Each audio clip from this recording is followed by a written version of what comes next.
Fotografia abstratada Geraldo de Barros utilizava em suas fotos fotoformas, imagens abstratas e figurativas. Um tema simples do cotidiano podia se tornar o motivo principal de uma fotografia ou composição. Esse artista explorou elementos visuais, valorizando sombras, texturas, transparências, formas geométricas orgânicas, linhas e ângulos.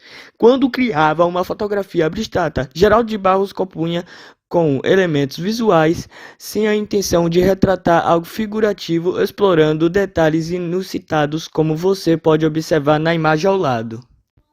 A arte do silêncio e do gesto, o mímico francês Marcel Merkel criou, na década de 1940, a personagem Bip, um palhaço com a cara pintada de branco, de olhos tristes e boca marcadas de vermelho, que está sempre usando um casaco velho, calças justas e uma grande cartola gravata por uma rosa vermelha. Com gestos mágicos e envolventes, os atores e as atrizes que têm a mímica como linguagem artística comunicam e transmitem mensagens apenas com gestos e expressões. A comunicação e transmissão de ideias sem o uso das palavras é muito antiga.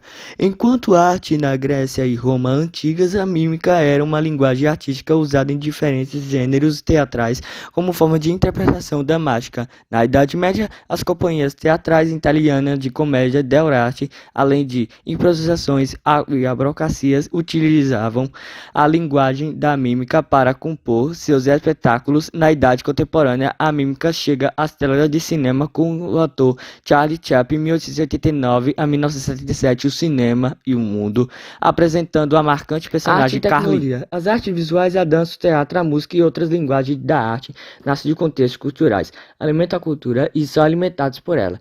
É como um jogo de videogame que nunca termina, pois a cada momento inventam-se novas maneiras de jogar, novas regras ou possibilidades em que passamos por fases, junto outras que nos desafiam. Assim é a criação das linguagens.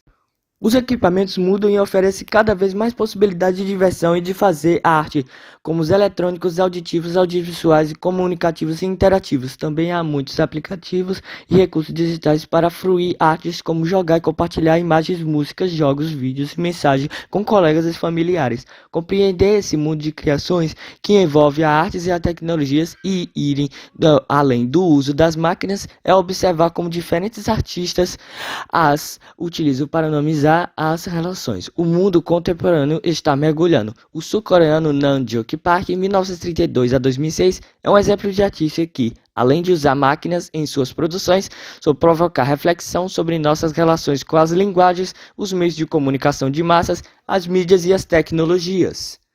A arte no corpo. No início deste capítulo, você observou o artista Denis Opinha em uma imagem pessoalmente com o filho Eric. Eles usam o corpo como suporte para desenhar, realizando também uma body art. Arte corporal. Há ações permanentes e temporárias na linguagem artística da body art. Fazer marcas ou gravações no corpo é um hábito muito antigo adotado por motivos diversos e nas mais variadas culturais. Tatuagens, modificações, pinturas corporais e maquiagens fazem parte desse tipo de arte. O povo Maori, que habita as ilhas da Nova Zelândia, é identificado pelo uso de tatuagens no rosto, conhecida como os moco, fruto de uma tradição milenar. No Brasil, muitos indígenas e seus descendentes, atuantes na cultura contemporânea, sustentam e exibem sua arte corporal ancestral e suas inovações, não como simples adornos, mas sim como marcas culturais e identitárias. A artista curitibana Rosana Ubis conta que seus cadernos de escola eram repletos de desenhos e que sempre foi uma grande aventura, desde criança, desenhar e experimentar vários tipos de materialidades. Hoje em dia, ela ainda as utiliza, assim como aproveita as novas tecnologias na criação de imagens para ilustração e animação. Rosana gosta bastante de desenhar da forma mais tradicional, vendo as imagens nascerem no papel por meio de traços e pinceladas, e depois, usando o computador, explora o máximo de possibilidades. Isso se chama uma ilustração de Rosana Rubens. Tintas e cores. A cultura tradicional brasileira é repleta de cores vivas e pintores se inspiram nela para criar belas imagens. Esse colorido tem presença marcantes nas obras de arte Neif. As formas que aparecem nessas obras não procuram fazer um registro preciso de realidade. Na arte Neif, as técnicas de composição visual academia não são importantes. O que se vê é a espontaneidade das formas e das cores. Se observarmos as representações, encontraremos uma leveza doce que nos remete à infância e às brincadeiras. Alguns artistas podem até se aproximar mais da representação fiel e do uso das perspectivas, mas resguardam as cores e as formas que marcam a arte naif, como ocorre nas obras que você pode observar a seguir. Bonecos e bonecões. Em regiões como o Nordeste brasileiro, o carnaval acontece também na rua, com bonecos gigantes representando os personagens inspirados na história e cultura do país ou nascidos do imaginário popular. É possível criar desenhos, projetos para um boneco gigante, que pode ser contrizado depois com papel machê. Os bonecos ou as figuras de carros alegóricos podem ser feitos com diferentes técnicas e materialidades, mas é uma tradição no artesanato e na cultura popular do carnaval, que é a técnica do papel machê. Ela pode ser usada para criar outros tipos de bonecos, como os mamulengos. Observe-se mais a seguir.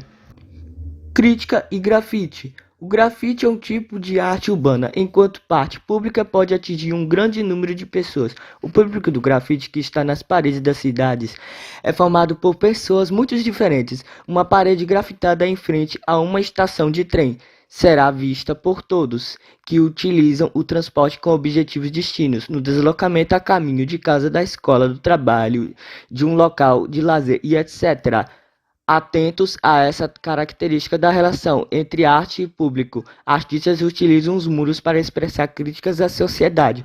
Kanye apresenta denúncias em seus grafites e discute comportamentos e situações por meio de suas personagens, em geral indígenas de pele azul. Então, gente, essa foi a minha aula de arte que eu dei pra vocês. Espero que vocês tenham aprendido mais coisas e está vindo aí mais personagens. Eu não sei que matéria é a próxima, mas tchau, tchau!